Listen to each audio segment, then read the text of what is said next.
First of all, you don't know me. We're all about that high school drama girl, all about them high school queens. We'll take you for a ride in our comic girl, cheering for the right team. Drama queens, smart girl, rough girl, fashion but you're tough girl. You could sit with us, girl. Drama queens, drama queens, drama queens, drama queens, drama queens. Well, hello, friends. You've got me and Rob for a Q&A. Hi, Robert. Hey, Joy. Hey, friends. How you doing, buddy? I'm good. I've been really good. Guys, we just had a fantastic talk with Chantel Van Santen and Lindsay McKeon. And we talked about that whole episode, 718, where Lydia passes away. And it was so great to see both of them and spend time with those girls. They're just such lovely souls and really talented actors. That was a nice time.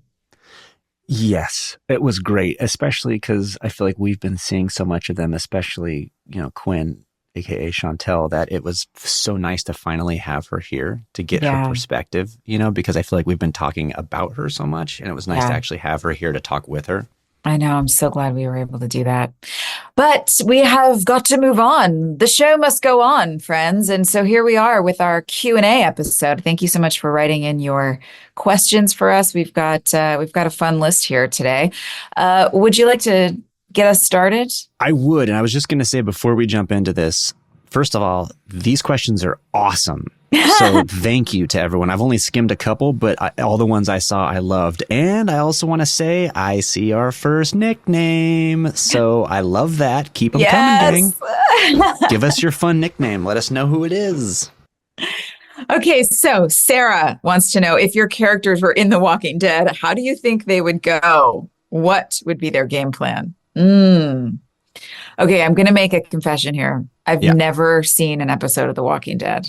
I am texting Hilarie right now. 1 second. Sorry. I don't do zombies, guys. I don't do zombies. But maybe that's a good indication of how Haley would survive.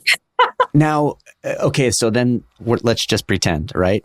Zombie apocalypse has happened. Okay. And we're trying to hide. We see our first zombie. Is it ew that you shriek, or are you just petrified? Yeah, I think there's definitely an ick factor involved. My first zombie I ever see, this is as Haley. Yeah. I think she's totally grossed out, but also Haley's got a pretty good fight or flight instinct. I think she maybe jumps and then immediately grabs the nearest weapon. Shovel, stick, tennis ball, whatever's nearby, she's grabbing it. Yeah, and she's also a mom, and I think once you're a parent, you sort of develop that innate protector reflex. I think Haley would do all right once she got past the initial ick. Yeah, how's Clay doing? Clay already sees dead people, so I feel like it's not going to really rock the boat. They're just a little less attractive than the dead people he normally sees. I think Clay would do all right. I think he's been through some stuff, so I think you'd have a fighting chance. Yeah, I could see that. Clay is really resourceful. He's wily and resourceful, and I think Clay would invent something. He would know how to team up with the right people. He's got a good eye for who's going to be useful and how to put a team together. So I feel like Clay would probably be the guy putting together, assembling the team of renegades who are going to fight the zombies. Mm-hmm. I feel like I have confidence in Clay. I got to say, if I had to pick who I think would do the best, it's Dan Scott. For sure. Because I could see him not being afraid to get the farm equipment out and fight them. But then he's also that guy who I could see him turning on other people, for his own good. Absolutely. Survival of the fittest. I'm sure that's his motto. Completely. Yeah, he's a bit of a sociopath. So yeah, I think it would be Dan Scott for the zombie win. Yeah, I agree. Do we have a character who's the first to go? My knee-jerk was Alex. She's kind of scrappy. I don't know. She is, but also I feel like tragedy just follows her. Oh, that is true. That is true. Who's the first to go? I don't know. I guess I could go. I feel like Julian would be running a lot, but he also would turn around and fight if he had to.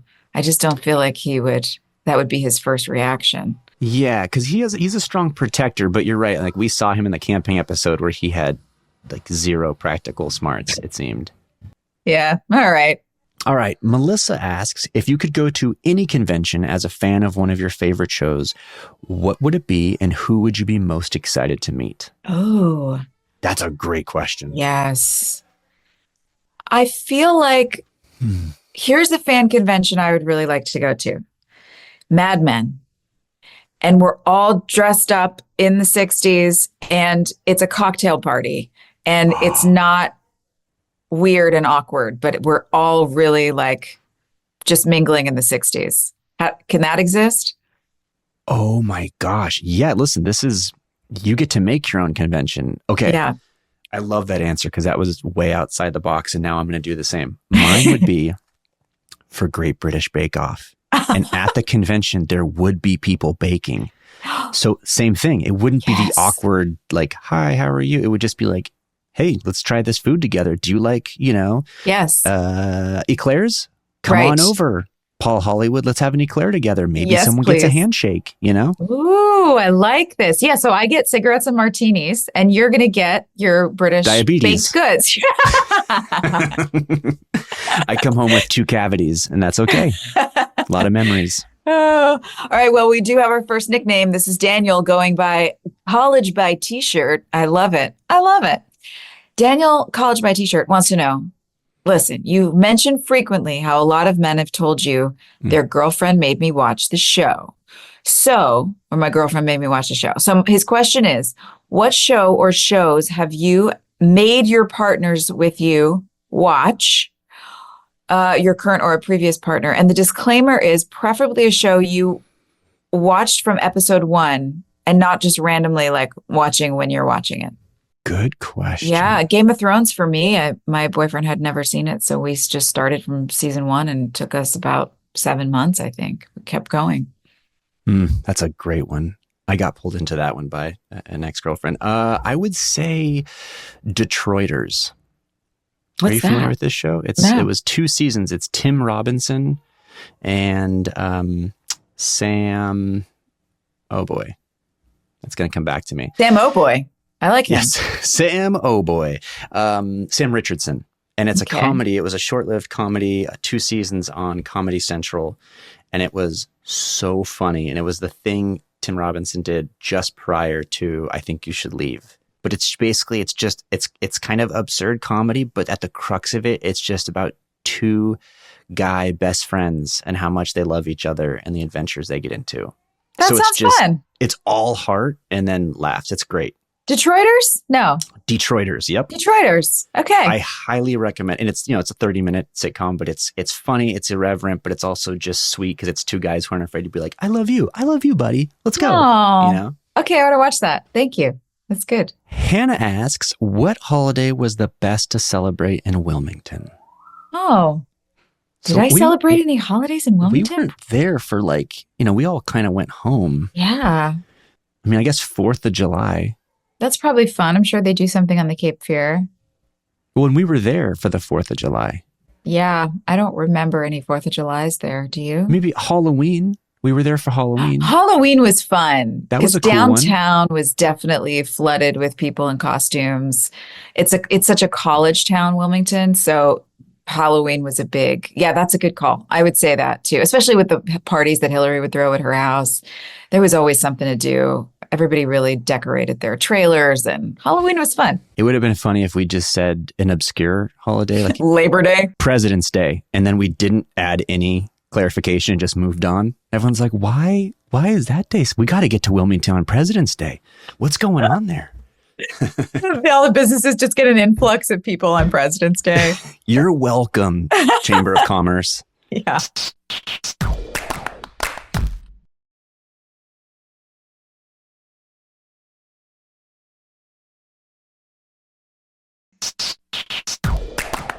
Okay, Brittany says, it's the late 80s, early 90s on a Saturday morning. What cereal are you eating? And what cartoon show are you watching? Romulus? Brittany, this is such a good question. It's so good. Cereal. If it's specific to cereal, it's going to be probably Fruity Pebbles.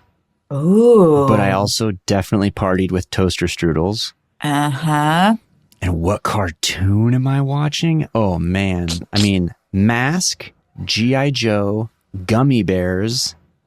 Those are kind of the staples off the top of my head. I know there was something that was on before Smurfs. I wasn't allowed to watch the Smurfs, but there was something that was on right before it that I watched. Maybe My Little Pony, but I feel like it was something else and I can't remember. I liked the sparkly, magical, girly cartoons. Did you ever get into Sailor Moon? Oh, maybe. Because Sailor Moon was awesome. Wait, was that Japanimation? Yeah. Okay, I did not. I remember seeing commercials for it, though. I didn't watch a lot of cartoons. Oh, man, there was some good ones. Jem and the Holograms. Oh, yeah, I still remember Jem. that whole theme song. Yeah, I guess Sailor Moon was a fun one. Oh, I mean, obviously, like Looney Tunes was awesome. That actually is, Animals and Tiny Toons. Tiny Toons there was another one after Tiny Toons where they were little Muppet babies. That's what it was, not animals. It was Muppet Babies and Tiny Toons. That's what I loved. And I would be eating Lucky Charms. Yeah, Lucky Charms. DuckTales. Did you ever party with DuckTales? Sometimes. That was a little boring for me. Chippendale Rescue Rangers. I mean, guys, we had it good back then. I don't know what the cartoon selection is these days, but Bluey's great. But I mean, come on. I don't know. All right. Jackie says, excuse me. Jackie asks, do you have any goals that you set for yourself that you want to accomplish by the end of the year? So I wonder if that's sort of, well, also let me just follow up question to that, Joy. Are you a New Year's resolutions person? I have become more of one. I didn't used to be, although I do try and set some kind of something, take a look at the year ahead and reflect on patterns of behavior or just things that I think I could do better at, and try to set an intention and a plan for how I might go about changing that. I try not to make anything too grand or sweeping because I feel like very lofty goals are harder to achieve. So I try and move in smaller increments. I don't have anything other than finishing a book, which I did. There's nothing else that I really want to accomplish by the end of the year. I'm pretty tired. I just want to rest. What about you? That's a good question. I think I'm similar to you, where I've realized the whole grandiose thing it's just lip service. It doesn't go anywhere. Yeah. So I kind of set more actionable goals. Like I had one a couple of years ago, which was I'm no longer allowed to have conversations with people who aren't in the room, because I realized I was spending a lot of my time like in the shower or just when I was by myself, like having imaginary arguments, having imaginary fights, replaying conversations with people. And the thing is, they never end with me feeling more relaxed and peaceful. They always seem to agitate or excite my nervous system. Yeah. So I realized that it's sort of this self-involved act that only just affects me in a negative way. So my resolution was I'm no longer allowed to talk to people who aren't in the room. That's great. I think that's relatable for a lot of people. I know there's a lot of people who don't do that, but there are a lot who do. I'm one of those people. And I've also in recent years caught myself and been like, what? This is stressing me out. Why am I having an imaginary conversation that doesn't exist? It's not happening. I'm never going to fix the moment that passed. I can't go back and rehab that moment and say the right thing. I can't, if there's a conversation in the future that I'm going to have, I can prepare for that by being thoughtful, but I don't need to have some kind of stressful release of saying things that I would never say in real life. Do you know what I mean? Like, it's just, it's too much. I think what it comes from is it's our brains wanting to protect us. I'll speak for myself. I think it's my brain wanting to protect me. It's sort of saying, if we play through every scenario of how this could go, then we can't be caught off guard. Yes. The problem is 90% of the time, whatever the scenario is, doesn't happen. Yeah. And the other thing too is I only play through the negatives. Yeah. Like I never in the shower go, what if I get out of here and Jenny says that I'm an amazing man and a great dad? That's not what happens. My brain's like, what if I get out of here and she says, kind of a long shower? Right, It's like I right. only think of things that would like agitate me. And so it's like, okay, that's a losing proposition. Yes, I agree. I agree. That's a great goal. I love it. Okay, Reese wants to know what current issues or topics would Haley draw inspiration from to write her music? I don't know. Reese, I don't know that Haley was ever a writer about issues. I feel like she was more of a what her own personal experiences were and what her longings are and I'm only saying that because I guess that's kind of how I am too. So I related to Haley on that level. But yeah, I don't know. I think she probably would have been writing about her kids going off to college and feeling like there's empty nest syndrome and trying to reconnect with Nathan and what does it look like to be rebuilding a home that looked one way and now is looking like something else. I think that would be pretty relevant for her. I buy it. Yeah.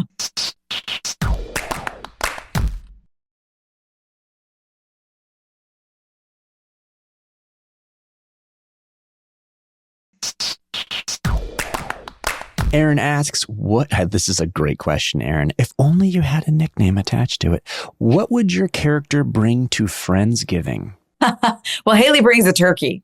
Yeah. What do you bring? I think Clay brings a really delicious side dish or two that he 100% ordered and picked up from a good restaurant on the way to Friendsgiving. Like, he is courteous enough that he wants to bring something people will like, but he is also inept enough, having been a bachelor for so long, that he doesn't know how to cook anything. So he's like, I'm just going to order something tasty from a good restaurant. Also courteous to not make people eat something that you know is subpar. Yeah, because otherwise, it would be like a cereal crusted chicken or something, and it would just be terrible. Captain Crunch green beans? Yeah, exactly. I got it off Pinterest, guys. Everyone's like, no, stay off Pinterest. Oh, good. Okay, so here's one from Gwen. She says, who is your favorite director to work with? And what made that person special to work with? Is this limited to One Tree Hill, or is this just in general? That's a great, I think let's say it's not limited. I like that. Let's broaden it up. Yeah, because also then my answer is going to be a tie between you and Sophia. What? Okay, fine. My answer is Sophia. How do you like that, Joy? Because of your attitude. It's fine. No, I think it's got to be, it can be any director because I think that's more meaningful. Okay. Do you have one? Because I have one, I think. It is hard to say my very favorite. I've worked with several directors that I really absolutely loved. I think, who's coming to mind right now is Kevin Bray, who he directed a lot and was an executive producer on Pearson, the Suits spinoff that I did for a season. And he used to be a music video director, got his start there and then started branching off into TV. And now he's doing The Morning Show and he's been doing The Penguin on HBO and super talented guy, but very soft spoken. And he's an observer. And he was just so good at giving you space as an actor and trusting you. And if he had a note, it was minimal and there wasn't a lot of verbiage. It was like he just trusted that you could feel what needed to be done. And if you were having a hard time, he would maybe even just ask you relevant questions to get your brain thinking so that you could solve your own problem, which is so, I think that could be a really hard thing to do for an actor or for a director, to know how to give an actor the dignity of solving their own problem without you having to even tell them what to do. Yeah. It's really cool skill. Kevin Bray, love him. That's great, man. Yeah. It's a toss-up. So one of the very first directors on my first TV show, this guy, David Hogan, was amazing to work with, but he also was the one who planted the seed. I remember before we even started shooting, he said, just keep it as honest as possible. And that was that has become my North Star and has always been my North Star, is just, let's just keep it honest. I remember you talking about that in the episode we watched when you were dealing with Sarah's death. Yeah. Exactly. He was the one who planted that seed, which, like I said, it was great because that's sort of, it was just my guiding light always. Like, is this honest? Okay. But Tim Busfeld He was our directing producer on Lipstick Jungle, and he really took me under his wing. He's the other guy I've talked about. He's the guy who said it should be a privilege for the audience to know what you're thinking. Wait, was he an actor on 30-something? Yeah, that's him. Oh, well, yeah, I've heard he's great. Dude, he's the best. I mean, he is an actor's director because he knows how to talk to you, the way he runs a set. I mean, invaluable in my development. I loved working with him. That's so cool. Well, is that it? I think that's it. Did we exhaust them? I guess so. Thank you, everybody. Thanks for hanging out. I can't wait to see you next time. We'll have Sophia back, and we'll get into episode 719. Thanks, everybody. In the meantime, guys, send us some more of these great questions because you're on a hot streak. They've been wonderful, and also throw in a nickname, would you? Because it just brightens our day. Just pop a nickname in there, would you already? Thanks, guys. Hey, thanks for listening. Don't forget to leave us a review. You can also follow us on Instagram at DramaQueensOTH. Or email us at dramaqueens@iHeartRadio.com. See you next time. We're all about that high school drama girl, all about them high school queens. We'll take you for a ride in our comic girl, cheering for the right team.